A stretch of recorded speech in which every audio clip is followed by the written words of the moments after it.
So now what I need to do is pipe it up. Obviously, consult a heat engineer. We're going to be draining down the system. All systems vary. There might be pressurized systems, you might have open vented systems, so you're going to need a plumber for that. Obviously, I'm not going to show you that because that is our trade. That's, you know, you've got to learn how to do that. All right then, keep your secrets. In this instance, you can see the existing pipework. Now, on this particular job, I've been running all new pipework in everywhere. So that was the existing, and this is my new flow and returns. New and improved. All I need to do is pipe down through onto here. I've made it nice and easy for myself. The return goes right through to that rad valve, and I'll be doing the same. I'll give you a couple little tips on drilling where you want your pipe through. I'm listening. I use a laser level. So what I will do is I'll simply line my laser up with the bottom of the valve, like so. So as you can see, that's my pipe going straight down. So I can draw a line on that axis, like so. And then I'm gonna do the same for this way, which is there.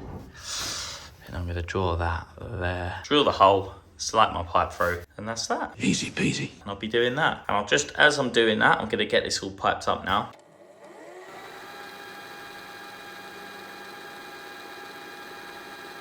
I've taken the radiator back off because I remembered I'll get some screws in this back joist that's running on. I've pilot drilled all the floorboards. I'm just going to put some screws in there. I'm going to put some screws in here, but I'm going to take it out of this one because obviously I want to solder on there. But I thought I'd better note that quickly. Another thing to note with these radiators is a lot of column radiators, they'll come with little baffles. So you have to make sure you get your flow and returns in the right way. But this one goes right through, as you can see from Ian's torch there. Remove the torch.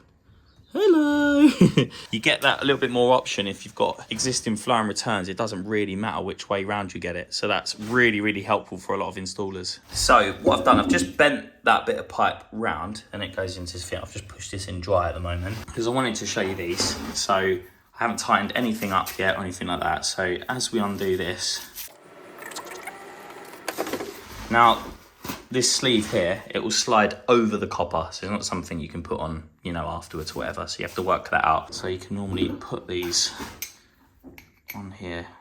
And then obviously, normally you would do something like that and you would cut it to the length of there and then slide over the top. Now, because my customer here doesn't know if they're having thick carpet, thin carpet downstairs, they're making the floor up. If I was to put the collars on for them in this circumstance, it would restrict it. It would, you know, they'd have to try and move these up and down and they don't know. So I spoke to my customer about it and he said, Todd, if it's okay, we'll just get rid of these.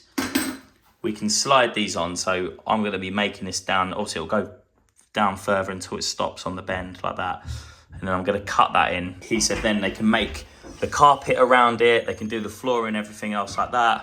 So it's fine. So what I'm gonna do there is I'm just gonna push this up. It's up fully all the way. I'm gonna put a little mark under here. And I know that's where my sleeve is gonna finish. So when I take that out, I'm gonna slide it over.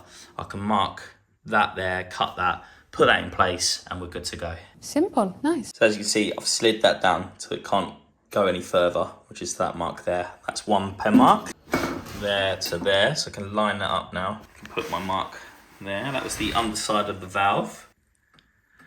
So I'm gonna cut that and then I can put it in.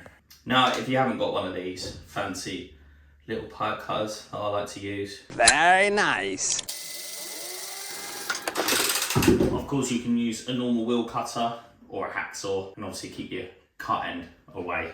I've got a nice factory cut there. That's my little cut under there. And now that can slide down. I know that's gonna be perfect.